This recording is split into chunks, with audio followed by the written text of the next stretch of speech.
নমস্কার বন্ধুরা, আজকে নিয়ে চলে এসেছি নতুন একটা রেসিপি।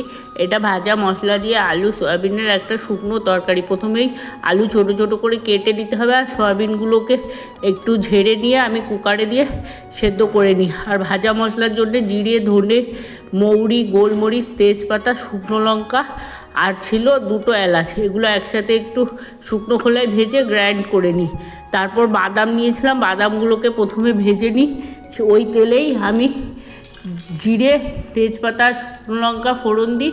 তারপর বেশ খানিকটা হিং দিয়ে দিই। হিংটা দেওয়ার পর আদা দিয়েছিলাম, আদা গ্রেট করা ছিল, আদা আর টমেটো গ্রেট করে দিয়ে লবণ দিয়ে বেশ কিছুক্ষণ নাড়িয়ে হলুদ দিয়ে দিই। তারপর 3-4টে কাঁচা লঙ্কা দিয়ে যে আলু আর সয়াবিন সেদ্ধ করা ছিল সেটা অ্যাড করে ভাজা মশলাটা দিয়ে কিছুক্ষণ নাড়িয়ে বাদাম দিয়ে এটা নামিয়ে নিই। Thank you so much for watching my video.